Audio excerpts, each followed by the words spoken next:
What it do, what it do, what it do, good people. Coming y'all live from Tez TV. I told you I was getting one of the greats. I told you, I mean, listen, man. Before we even get started, King, what's your name? Stop. My name is Dante Bright. Let's see. He say stop because everybody in this DMV, up in Boston, Massachusetts, everybody know his name. But we all know this Tez TV. This going east to west, down south Midwest. So this is Dante Bright. And so when I talk to you, when we talking right here, I'm not just what they say. What they say. All that pause. I ain't saying none of that. I ain't wiping my mouth. None of that. This was that guy, man. #1 player. But we can get into all that. How you feel? I'm good. I'm good. I'm glad to be here. That's what's up. And I'm gonna tell you like this, Tay. I ain't gonna bombard you with a bunch of questions. You know what I'm saying? I'm thankful that you blessed the platform. I feel as though that you should be talked about more coming out of here, and for the things that you're doing now with the kids. You know what I'm saying? I just feel like people should get their roses while they're here. You know what I'm saying? And I understand I understand you. Just say it. So you don't like to talk about yourself. You Just don't like say it, man. I'm here. I'm here. We're gonna talk. King. Whatever you want to know, you got that. All right. So let's start off. I like to start off from the beginning. You know, what part of town you from? I'm from East Baltimore. I grew up the hill off Patterson Park in Preston, and then I moved down the hill. Okay. So I'm from the east side. All right. Elementary school, middle school you went to? First, I went to Carlton Square. Then I transferred to Tesh Tillman. That's when I moved down the hill. Then I went from Tesh Tillman to middle school. I went to Hampstead Hill. And then from there, I went to Dunbar. All right. So when the first time you touched a ball? I would say it was like 9, 10 years old. I was in the alley. My best friend, Albert Harrington, we call him Black. He was like, man, we're going up to Oliver. We're going to play some ball. And I was like, I ain't cool. I never heard of Oliver Rec. I never heard of Bucky Lee. But when I got there, I heard that voice, and I just looked. And I was like, wow. And then, like I said, it was something he seen in me. He's like, big fella, I'm going to be on you, but, you're going to have to work. And from there, he just stayed on me, getting on me. He was demanding, but he wasn't demeaning. And I just took it in stride, and it all came full circle, over the years. After I left Oliver, I went down to Madison. But I still take what Bucky Lee started, and I still have that same drive today. So that's why I'm giving back. Okay. Now, you coming up, what's some of the guys that you looked at, or you know what I'm saying, you remember some of your game after? I mean, we talked about it off camera, but tell the people. Like Reggie Williams, Sam Cassell, Kurt Lee, guys like that, because they're guys that I seen. I didn't see Reggie Williams and them guys playing high school, but Kurt Lee and Sam, they was always around. They came back from school and stuff like that. And so just playing with those guys, playing the Urban Coalition, they taught me the game because, like I said, at that time, it wasn't no Dante Bright. You wasn't getting no ball. You got to play defense, and you rebound. I was young, 15, 16, one of the tallest guys on the team, but, I was out there playing against pros, elite college players, and I was learning on the fly. Okay. And so we just took it from there, and like I said, I watched a lot of basketball.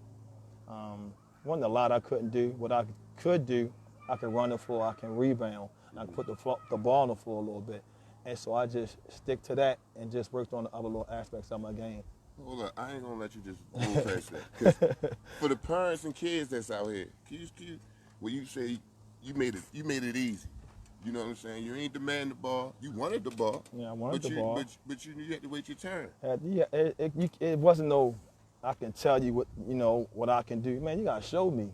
And it just can't be no one-time thing. You gotta be consistent. With Sam and Kirk, you gotta show me not just when we playing the Urban Coalition. You gotta show me when we out at Bojack. You gotta show me. And so, like I said, I just learned from them. I wasn't getting a lot of shots, but I was getting a lot of rebounds. And I could run the floor. Okay. Look, before we get to Dunbar, before we get there, because we getting there, y'all. We gonna get there, but before we get there, all right, can you tell the people about some of the leagues that you played in? What those guys leading into you choosing Dunbar? Well, obviously the Dome, down the Dome, playing the Urban Coalition, down Bojacks and stuff, like you say.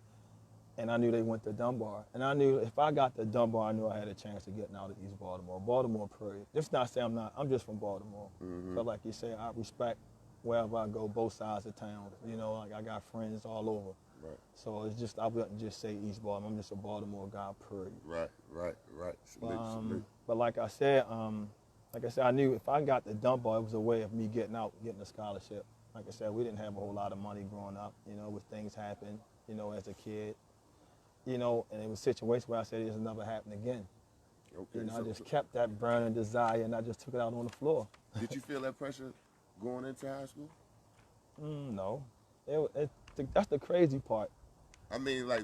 It wasn't pressure. I looked at pressure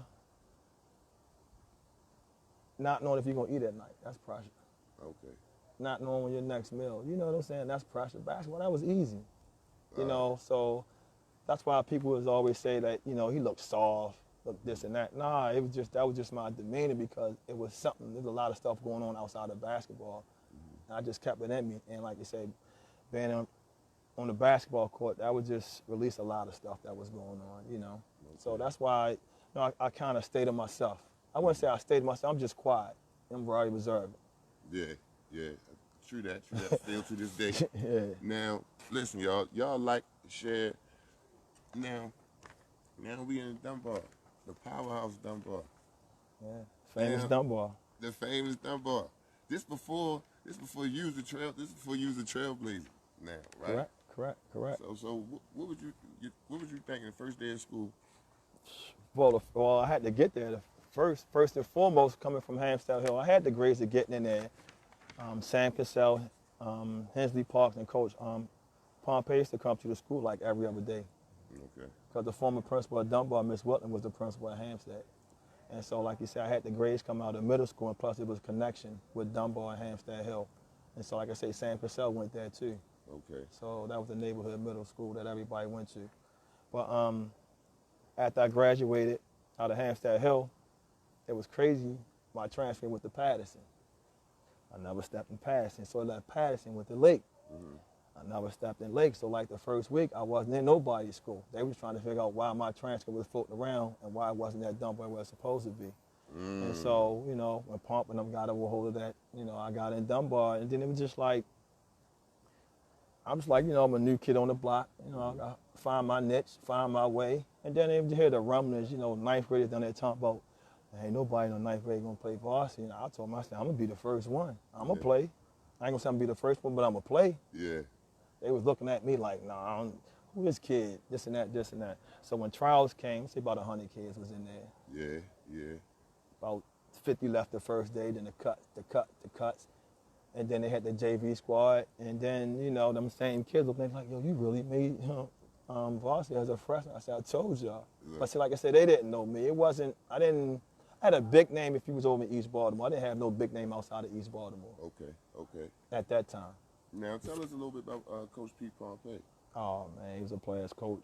R.I.P. the coach. Coach was everything, a father figure, an uncle, a brother, a mentor, somebody you can just sit down and just talk to. He can just listen and try to guide you through it.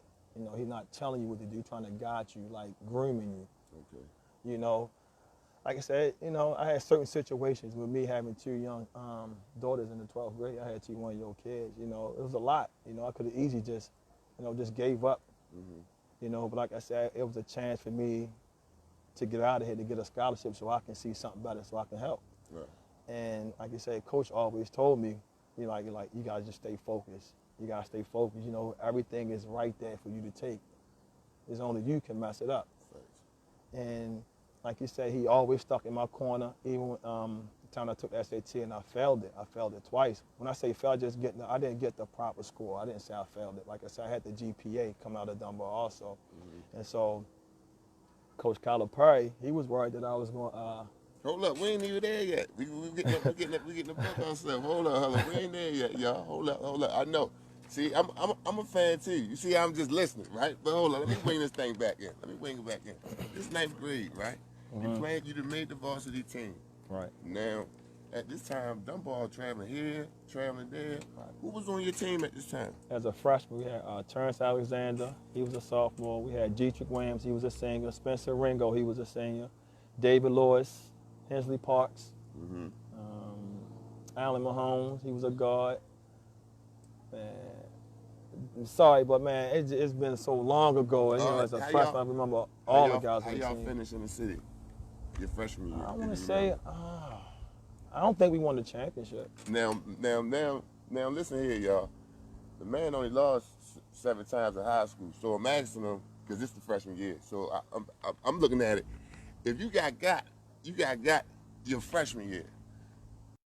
I got my freshman year because what I was supposed to do as a freshman. I know. And I was a 6th man. I hit a couple game winners. I had a game winner against Southern at Coppin State when they had Craig Tyson and them guys. They had a boat, you know, as a freshman. My first game at Dunbar, you know, I got a dunk. I had Coach Keith Goody, who at Delaware State, you know, the story he told me, he was like, man, who's this guy, a little skinny black guy? He's talking about me. Then somebody was like, one to pull up. I was like, man, that's Dante, right? That's the freshman. You're going to see it. Then he was like, man, he remind me of built like a Reggie Williams. Then he said, man, after I said you dunked and you was scoring, I was like, man, they got something special. This was Coach Goody back then before he became a college coach. Yeah. And shout out to Coach Goods. Yeah, too, shout man. out to Coach Good. He's doing a great job at Delaware State. So, all right, man. Freshman year over. That summer. What recs you play with? Did you travel? And what players did you play with? I don't think. I played with the DC players. That was my AAU squad. And the reason why I asked you that because did you get ranked prior to, before that sophomore? I mean, before the year going into your sophomore year, or was you ranked your freshman year? See, I didn't even know if I was ranked, you know, my freshman year. But I consider myself one of the top freshmen, though. Regardless if they ranked me or not, that was a belief in me. But it really came on my sophomore year when I was the only returning player on the varsity team. We wasn't supposed to do anything. We was going to get railroaded. We was going to get beat down. That was the year everybody's supposed to get Dunbar. Yeah, we won the city title, and we lost to Southern down the Civic Center by 3. Remind you, we had me as a sophomore, my Terrence Alexander, he was a junior. Mike Lloyd was a sophomore. Keith Booth was a freshman, so we was young. And that right there just, you know, that just set up everything else. Yeah, that was like some rock stars.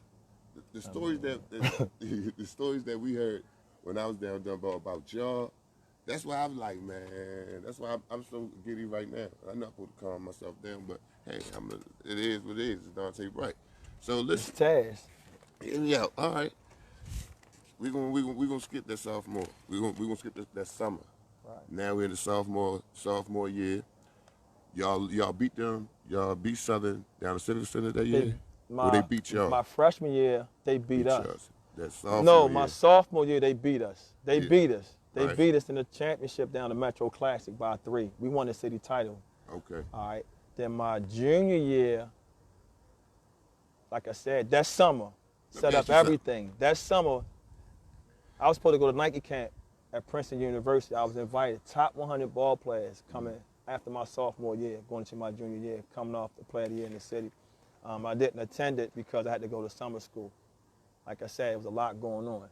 You know what I'm saying? So I got a little off track, but then I got back on track. And so that was one of my punishments. I didn't go to Nike camp. I went to summer school.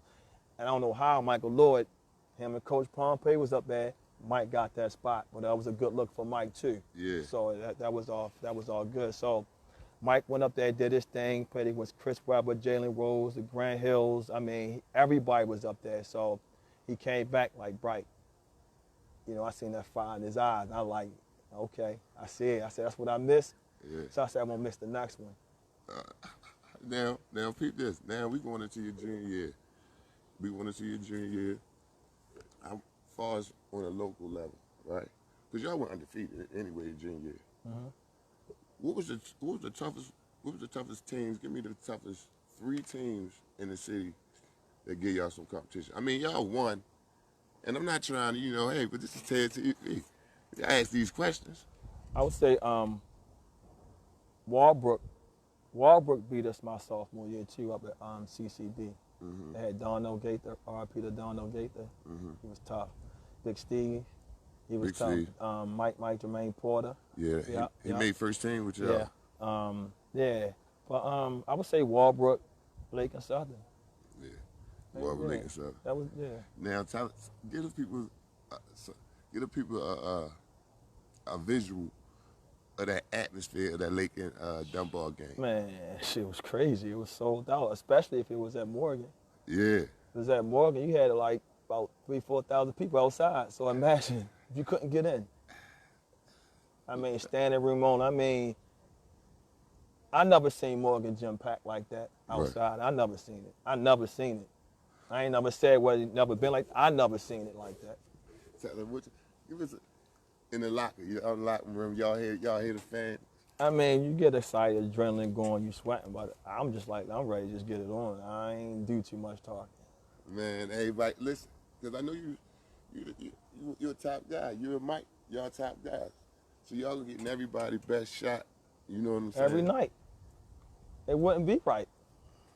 Because, like, to be honest, just like you said, it's not, being cocky. It was just, like you said, we put in the work. So we was confident. We knew going to this, we had a chance to run the table. We just ain't know how much we was going to beat opponents by. You hear that? Y'all hear that? Now we about to get into the meat potatoes. Because was this the year that y'all beat 8 national ranked teams? No, that was my senior year. Senior my junior year, we lost to St. Anthony's and St. Peter's at St. Peter's University in Jersey. They beat us by like 2 or 3, but we got them back like 2 weeks later down in the Gonzaga tournament.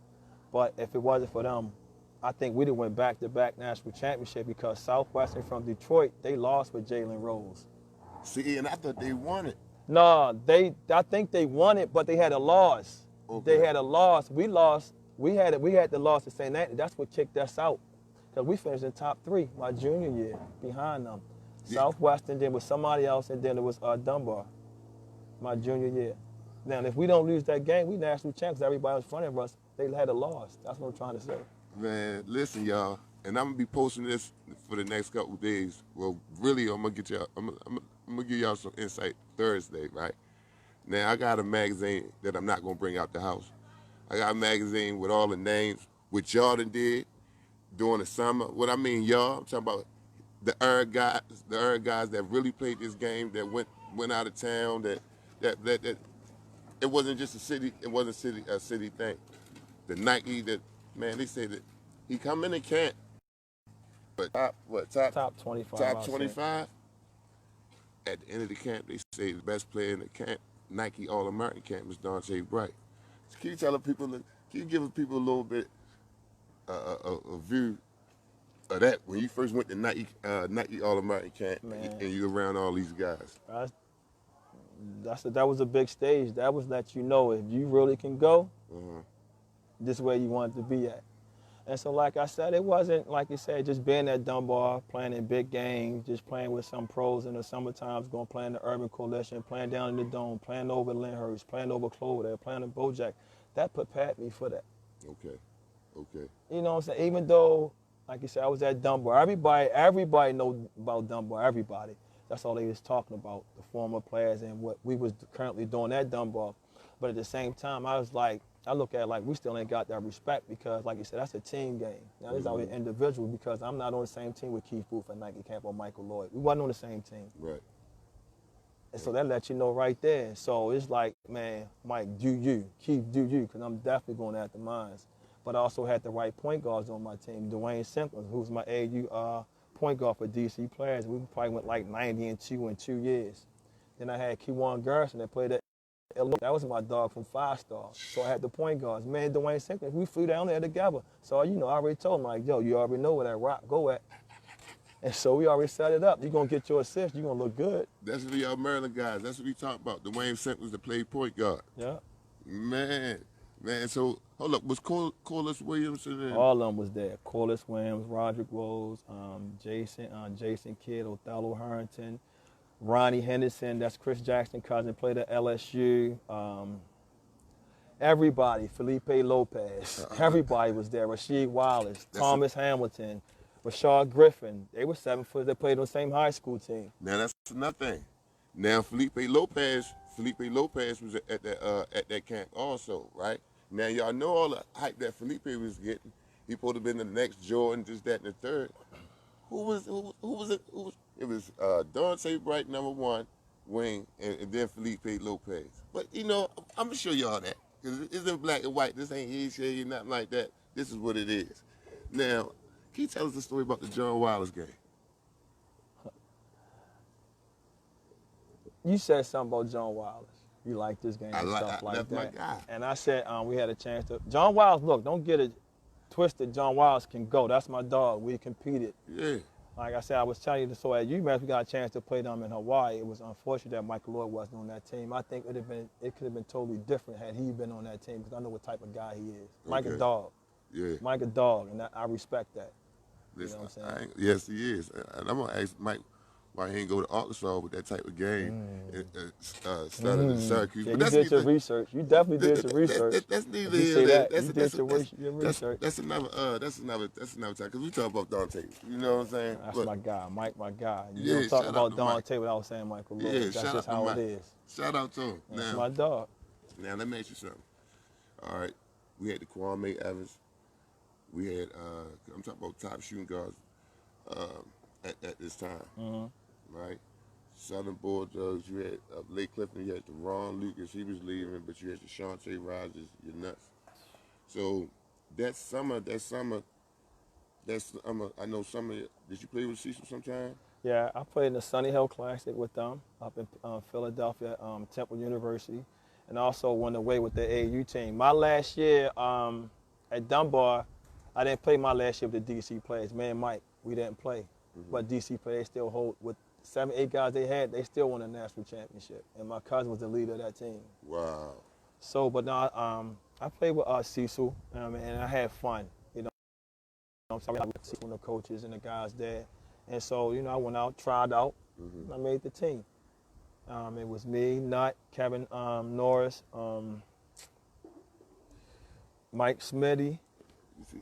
Man. Big Bernard Hopkins from Overly, a monster, dog. A monster, dog. He made first team. A monster. Big Hop, right? Of course. Like, of course, like yes. 28, something like that. 27, and like 14 or something. I didn't get a chance to compete against him when he was at Overly. You know, we was in different conferences and stuff like that. But like you say, he played on the AAU team. But don't take nothing from him, man. He played in some leagues, man. He was a beast. Man. He was a beast. And like I said, we all, with him playing on that team, and Diego was on that team, man. We went down there, we lost in the championship game against Derek Fisher and Corliss Williams. They was Arkansas Wings, I want to say, of the name of that team. But they beat us by 2 or 3. But, you know, with addition of probably Mike and Kwame. It wasn't Keith Buffet wasn't even on the squad. You know what I'm saying? But the guys that went, man, I was impressed with that because, like you said, we fought, and everybody else, like you said, everybody else got put on the platform right after that. Now, all right, senior year. Right now, what schools was recruiting you your senior year? I'll tell you straight up the bat. Had I passed my SATs, I was in Ohio State. Ohio State? Ohio State with Coach Randy as a black coach. I was there. I took a visit. Jim Jackson was my host. Lawrence Vanderberg, they both played in the pros. Man, Columbus was crazy. Like I said, I just like the atmosphere. And then they were going to the games and just see how the fans and them treat the ball players and see, you know, how they living down there. I wanted that. It was like, I wanted that. Yeah. That was me. I wasn't, you know what I'm saying? I'm quiet. It's a perfect town for me. Ohio State, though? Yeah. What was the other schools? I had Clemson. I visited UMass and St. John's. St. John's was high on the list. Man, one of my favorite players, R.P. Malik Sealy, he hosted me there. They was dabbing me as like the next Malik. I like Malik. Malik was tough. Yeah. Now, today's game, players go with each other to different schools. Was you talking to anybody? Now, what I read in the papers and in a couple magazines, how they say you and Roger Rhodes was good friends. Yeah. And he went to Kentucky. So I seen this in these about 3 or 4 different articles. So I'm like, all right, I wondered, when they was at camp, I think we need to. No, it's crazy about how I linked up with Roger. It was crazy because I played in youth games The Baltimore team here went to Patterson, New Jersey. We played at East Orange High School. Okay. When Lean On Me, Yeah. that movie, yeah, we played at that high school. Wow. Yeah, we was there. So then the Jersey team, and then it was like we was at some little function they gave for us. We would just talk, and then it was like my mentor here knew him, and he was like, you know, my name Mr. Joe Park, and I'm just looking at him. I said, yeah, you play for the Harlem Globetrotters. He was like, yeah. I said, that was my mentor. He was one of my guys at Hampstead Hill that they always looked out. Crazy Joe. Joe Parker. No, you talking No, about I'm talking about, no, he's a you guy talking here. about Nah, I don't know. when you said the when he said the Lean On Me? the Lean On Me. No, not him. Joe, Not him. There's a guy here. Though? No. Right. It's Mr. Parker here. He played for the Harlem Globetrotters. If somebody stuck with me, man, and like I said, I respect him to the utmost. And like I said, Roger was like, I've been down on Federal Street. When he said that, I'm like, yo, that's where he live at. I'm like, that's my guy. So I called and we talking. And then Roderick, after that youth camp was over, Roderick and his older brother, Reg, they came down. So we all talking and stuff. Next thing you know, I was going back to Jersey. Just off the strength. Yep. So, and, we was around back and forth, get up there, they was trying to get me to come up there. I read a little bit of that because I think he said, like, yeah, when he used to come down here and spend the night, y'all be outside. Yeah. Yeah. And we were like, at first, like, man. Do they sleep or something like that? Man, I'm telling you, man, that going up to Jersey City, that also gave me a lot of confidence too. Because like you said, you're going to get some of the best players. When I was up at just going around just playing ball in the tri-state, going to different hoods, just playing. We was going to neighborhoods playing ball, and I was just tearing people up. Everybody like, yo, who this dude? You know what I mean? Not from up here, this and that. But like I was telling Ross, it was the same atmosphere back home. So you felt comfortable? Man, I was comfortable. Yeah. See, and everybody gonna be comfortable and not in a different state. That's just like Boston. Hold on, if I'm on, I gotta give a shout out to Boston because, like you said, I went up to Boston and that's where I just got my groove back. As far as want to get back into basketball and stuff like that. And that's just the connection I met with guys that I met at school. Okay. And then the basketball circle was small. You know what I'm saying? Then I, hooked up my man Aggie McCray and Frankie Patton. They two legends up there. And guess what the crazy part? They younger than me. And you might have heard of their names before. Hold up. BABC. Yeah. Matter of fact, we played against them a few times. Yeah, they play with BABC. They go hard too. Yeah, They yeah. go hard. And I always used to get like, how's it is up there, it's this and that. I say, man, it ain't no different from here. You can find what you're looking for. Whatever you trying to get into, you can find it, bro. If my motto is like I said, man, you stay true to yourself, man. I don't mind nobody, but I stay to myself, man. I play ball, and that's what I do. And just from just playing ball, then like you said, now I'm able to move around like I'm comfortable. Boston is my second home. Since we right there in Boston, right? Now, your senior year, you said your first option that you wanted to go was Ohio State. Right. But you ended up at UMass, yeah. So tell the people a little bit about that situation. And like I say, at the last time I took the SAT, I didn't make the score, so I had an option to go to junior college, prep school. Ohio State, I had to call Randy Ayers and tell him, that I didn't get my score, but they already knew they wasn't gonna be able to take me if I was a Prop 48. Okay. The Big Ten ain't take Prop 48s. And UMass, up and coming school, and fiery coach, Calipari, I don't know, it just, like he said, he thought if I go to prep school, he was like, there's no way he's gonna come to UMass. Okay. So, you know what I'm saying, he got a hold of my mother. And it has like sometimes, because if you had the GPA, you just had to work on your SAT. Yeah, because I'd have got my SAT score with the prep school. I was going to go to MCI, the same prep school Sam went to. That was probably the best prep school in the country. So at that time, you went up there, your state would have been up there together? Because state No, I'm went older. to MCI. No, I'm older than state. Oh, yeah. I graduated before Right, state. right, Yeah, you so, yeah, but Max Good was the coach up there. That's who Coach Sam. All right, and Max had Jamal. Yep. And DeMar. Yeah, everybody, a lot of people went to MCI. Yeah, some teams too. Yeah. Some teams. Let me ask you something right before we get out this high school thing, because it's always it's always a debate, a good healthy debate too.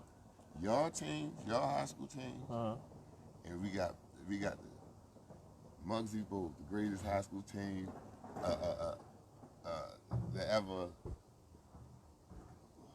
I can't even say that no more because it's opinion. It's all about what you. I know. I know this. Y'all looked at them guys and y'all used to, well, I'll play him, you'll play him. Because we did that with y'all. Yeah, that's true. That's true. But at the same time, man, you have to be realistic, man. That was probably the greatest high school team ever, man. I ain't saying they blew us out. They the guys. I mean, they was deep. We was deep. They had some players. And they was big. They was big. They was bigger than us. They was big. You know, but like you said, that'd have been something great to see. But like you say, it's all opinionated. But I would get them the nod. Mm-hmm. Oh yeah, I would get them the nod. Yeah, too. I would get them the nod. Yeah. Yeah, I get them the nod too. They was too deep. Man, come on, man. They had too much. Yeah. They had too much, like, dog. And I know Mike's a pit, so that's like two pits going at this. Ah, man. It ain't gonna be no backing down, but at the end they gonna win. It ain't definitely gonna be no backing down. We know that. But like you say, I think they was the best high school team ever. All right. We had to get that up out of there. Yeah. Now you at UMass. Now, you come out the Prop 48. Right. Now, Marcus Camby come in. Right. Lou Rowe, he was already there. Mike Williams was already there. Y'all had a squad. Expectations. What's the mental? Man, only expectation was to get better, to prepare. Because if you don't prepare, you already know how you're gonna fail that test. Mm-hmm. True. You already know that. So that was the only thing, like you said, Kyler probably was preaching. We just got to get better. We was hungry. Who was UMass at that time? Think about it. It was an up-and-coming school. It wasn't one of those schools. Right. Because when I signed, people were like, wow, UMass. You could have went so-and-so, so-and-so. But I wanted to go somewhere where I was going to learn and get better, man. I didn't want to go somewhere where they were going to recruit the same top 5 basketball player year after year after year. Nah, I knew I had to develop. Like you said, I had to work on my guard skills. I had to get stronger. I was coming off a Prop 48 year. You know, timing was off. But coming off a Prop 48 year, averaging 10 points my sophomore year, I think I made 13, something like that. What was the obstacle you had to overcome? by sitting out a whole year? There you go. You're sitting out a whole year. Like You're out of rhythm. It's the mentals, man. It's a mental game. Because I was all good. Even though I knew I was sitting out, everybody knew, but just being around the team for preseason. You know what I'm saying? You just block that out. You forget all about, you're really not going to be playing once the season starts, once practice starts. But, they made me comfortable in preseason. They pushed me. And the crazy part, I still owe them preseason workouts. My friend, I couldn't complete the workout. Never been through something like that. Man, body locked up. I was done. Oh, man. Your body man, body locked up. You couldn't even walk. But the crazy part, you still got to get up. You still got to go to meetings. You still got to go lift weight. You got to go to class, come back to your tutors, go back to class, come back to your tutors, and get up the next day, 6 o'clock, be at breakfast, do the same thing over and over. That's challenging. It ain't no time management is everything in college. Man, it's been people there that flunked out the first 2 weeks of school. So like you said, you got some kids, some suburban kids all this money, never been away from their parents before. Right. You take an inner city kids. This stuff, man, you crying over this? Yeah. Man, please. But they don't talk about them kids that's failing out, that's not the athletes. Right. They never talk about that. But they beat the athlete down if you mess up one semester. I know because we was 4 of us that messed up, 4 or 5 of us. A tutor trying to get back at coach. Went and did some crazy stuff. Grades just appeared in the Boston Globe. Yeah, it was a big thing, It was crazy, but yeah. So like I said, somebody trying to get back at Coach Cal, but used us to put us out there. That's crazy. So now you got people on campus looking at us because we took actions to that. Right. Stuff like that don't get leaked, and you ain't got no permission to be doing that. Then go to one of the biggest newspapers in the United States and do that. You trying to kill something. Wow. Then they just let us know, man. You got to buckle down, man. Some people don't like you, dog. Look what just happened. You thought that was your friend. You trying to get back at somebody else, but try to use us to get back at somebody else. What happened with this situation? They made us settle. I said they made us settle. They? Yeah. They? Yeah, we on scholarship. There you go. See, it's a lot of stuff, man. Like I said, it's no knock or nothing. It is what it was. What it was. That's just like my Prop 48 year. I did an interview with Boston Globe, the Boston Herald. Man, it just twists all my words up. The next day, I wakes up in my door with my paper stacked up high. So when I open the door, the papers fall in my doorway, my room, because I had my room by myself. I'm looking at the paper, the front headline, Dante not so bright. Crushed, dog. Wow. I was crushed. It's like that right there. Then I read it, and I'm like, this is nothing what we talked about. So I immediately called Coach. I went to his office, we talked. I said, Coach, man, what's going on? I'm like, this is not what we talked about. He's like, lesson right here. What he said, it's a lesson. He said, just think about what you just said and think about what you reading. I'm like, man, this is something that I got, I'm not used to this. He don't have no control over it. But he don't have no control of that, like you say. He don't have no control, but I don't think which you can control. Coach, I can't do no more interviews with that guy no more. And he cut it out. Yeah. He sat me down, told me what it was. Then from there, just opened me up to a lot of different stuff. Then I had my antennas up, man. I was very observant to everything. And, man, I didn't want to talk to nobody. You thought I was shot in and quiet. Did you feel like sometimes you was a target? I know I was. Because everybody around Canada knew who Dante Bright was before I got there. I was the biggest thing that I was the only high school All-American ever, top 5 to sign at UMass. That's the big thing. Schools make money. You're going to promote the hottest thing. When Marcus got there, I took a back seat. Yeah. Marcus was up and coming. Right. You get what I'm saying? They play off of that. But like you said, it's like, my thing is you got to use them like they're going to use you, man. You got to get what you can get because they're going to get what they're going to get out of you. You have to. Now you were saying something about Marcus, right? Yeah. Because some people wouldn't understand that.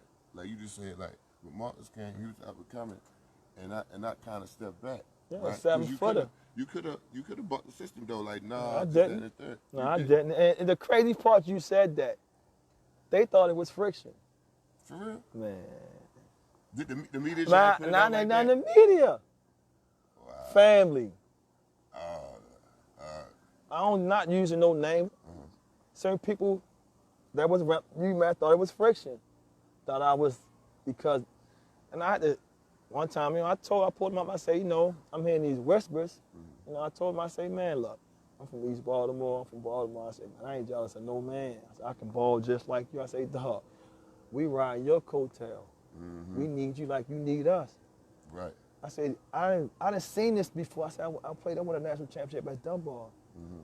I done seen this before. Yeah. I said, I was on a team with ballers. Divide and conquer tactics. Come on, man. I say, man, look, do you?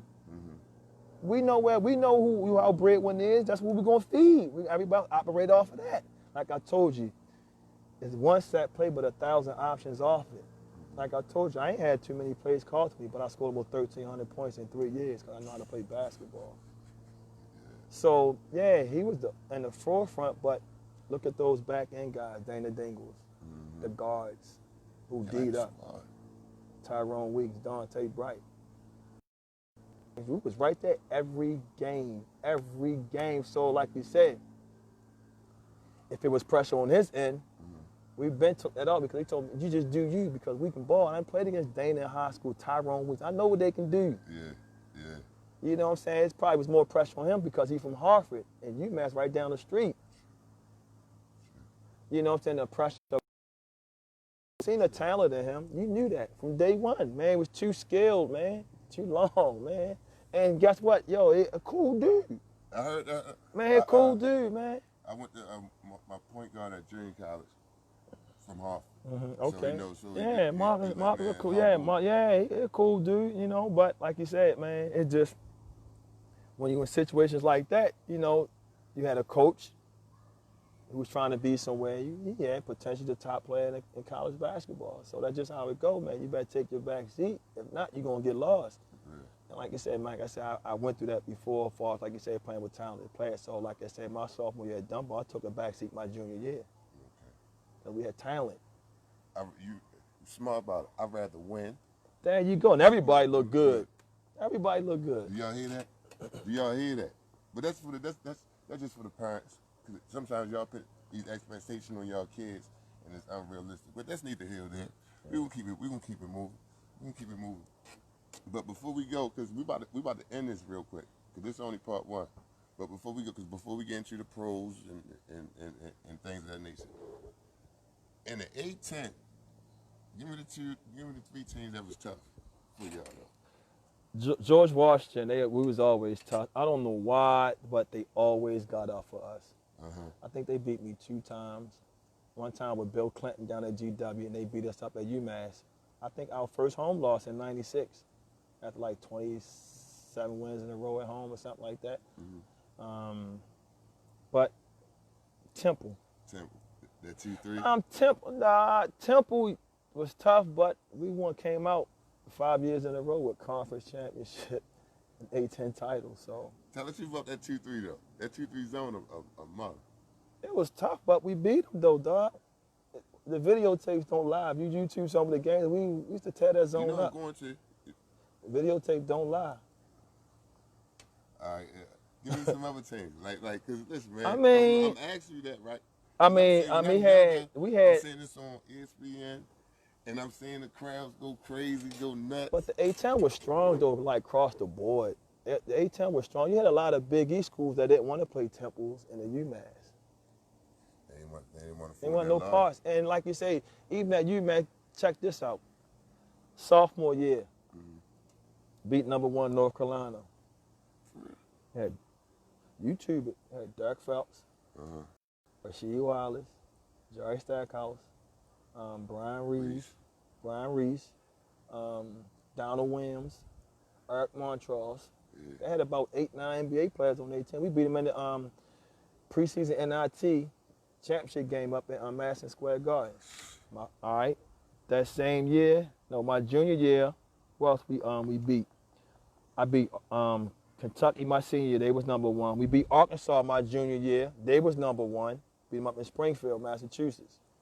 So I beat Maryland. We probably beat about 15, 16, 17 schools that was in the top 10. You've been doing this all your life. That's what I'm saying. I did it at Dunbar, so it wasn't nothing. Like you said, playing against big crowds, people born, you going up into different towns. We on billboards, we all in the papers. I mean, it was like the norm to me, man. That white tournament. It was cool. It was cool? Yeah. Tell us about the trip. Trip was crazy. The commercials. That was that Reebok commercial. I think there was some kids from, they went to New York and did that with Coach Holmes and Coach Pompey. That was a Reebok commercial. Okay. But it was for that Reebok commercial, Reggie Lewis, remember? Yeah. He had Reeboks. Oh, so okay. You get what I'm saying? Yeah. But we also had K-Swiss. We had Nikes. Man, we got a lot of stuff, man. Like I said, I got the opportunity to go to Hawaii 3 times. Once as a freshman in high school, as a senior. Then we played the same trip I went with UMass. That's crazy. Now, people, we will end it off right here because this is only part 1, and I got some questions. I had a whole rack of questions and things that I wanted to say that it just went left from me. But we're gonna come back on part 2. We're gonna get a little deeper. We're gonna let him talk more about what he's doing now, what he want to do in the future with the kids.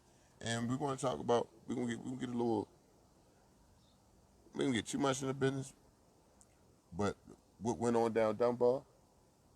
I can't. I just like you say, I'm good and Keith Booth fine, man. We straight. Say that one more time. I said Dante, Bryant, Keith Booth, good. We straight. And we're going to leave it at that. But listen, y'all, coming from Taz TV, we over and out till next time. Holla. Peace.